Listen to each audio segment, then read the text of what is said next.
Olá, seja muito bem-vindo, seja muito bem-vinda. Hoje a gente vai mergulhar fundo num tempo verbal que adiciona, sabe, uma camada quase cinematográfica a qualquer história em inglês. O pretérito mais que perfeito contínuo, ou como é mais conhecido, o past perfect continuous. Para a gente começar, vamos pensar num desafio. Ao contar uma história, como é que a gente descreve uma ação que estava acontecendo em segundo plano, sabe? Aquela ação que preparou o terreno para o evento principal. Como a gente pinta esse cenário de fundo? É exatamente esse o problema que o Past Perfect Continuous vem resolver. Muito bem, então vamos direto ao ponto, né? Vamos mergulhar na essência desse tempo verbal. Entender a função principal dele é o primeiro e mais importante passo para usá-lo como um verdadeiro contador de histórias. Olha, a definição é bem direta. A gente usa esse tempo verbal para falar de uma ação que começou e terminou lá no passado, mas o ponto principal, o que realmente importa para a narrativa, é a sua duração.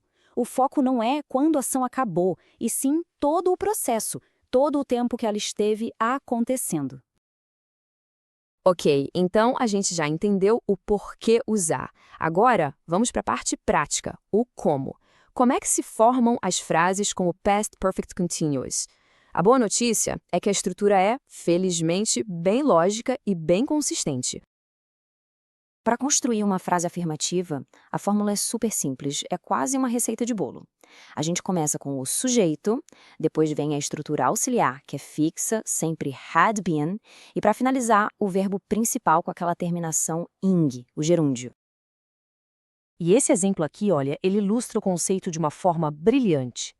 A frase I had been working estabelece a ação de fundo, a ação que durou a manhã inteira. É justamente essa duração que explica a consequência, o esquecimento do supermercado. A ênfase na continuidade da primeira ação é a chave de tudo. E na negativa? Bom, a lógica é a mesma, só que com um pequeno ajuste. A estrutura vira sujeito, seguido de had not been, que na fala do dia a dia a gente quase sempre contrai para hadn't been, e no final o verbo com ing. Vamos dar uma olhada nesse caso. We hadn't been watering the flowers regularly. A ausência contínua da ação de regar as flores teve um resultado bem direto. Elas morreram. Percebe como a primeira parte da frase explica perfeitamente a segunda? Isso leva a gente direto para a segunda grande função desse tempo verbal. É exatamente isso.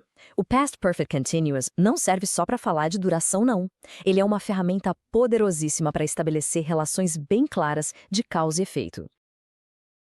Quando a gente usa esse tempo verbal e logo depois coloca uma ação no passado simples, estamos criando de uma forma muito elegante uma conexão de causalidade. A ação contínua, ou a falta dela, funciona como uma causa que leva a um resultado bem pontual, bem observável. Vamos analisar um exemplo em duas partes para isso ficar bem claro. Primeiro, a causa, a ação de fundo que se estendeu por um período. They had been discussing the problem. Tenta imaginar a cena, sabe? Aquela discussão se arrastando, talvez por horas. E aí vem o efeito, o resultado visível dessa ação prolongada. So they were exhausted. Ou seja, então eles estavam exaustos. A exaustão é a consequência direta, lógica, da longa discussão. A conexão entre causa e efeito fica cristalina, não tem como duvidar. Bom, a gente já viu afirmativa, negativa, tá quase tudo dominado. Falta só a última peça desse quebra-cabeça da estrutura. Como é que se faz perguntas? Dá uma olhada nessa tabela, como ela simplifica tudo. Para a interrogativa, a gente só inverte a posição do auxiliar had com o sujeito. Had you been running? E para a interrogativa negativa, a forma contraída, hadn't, vai lá para o começo da frase. Hadn't he been trying? A mesmíssima lógica de inversão se aplica, o que torna a estrutura muito previsível. Então, para a gente fechar e organizar as ideias, é fundamental lembrar sempre destas duas funções-chave. A gente usa o Past Perfect Continuous para, primeiro, dar ênfase à duração de uma ação passada. E segundo, para estabelecer uma poderosa relação de causa e efeito entre duas ações no passado. E para concluir nossa análise, fica uma reflexão. Pense numa história pessoal, num evento marcante. como o uso do Past Perfect Continuous poderia adicionar uma nova camada de contexto, um novo significado a ela. Qual foi a ação de fundo, talvez até despercebida na época, que preparou o palco para o evento principal?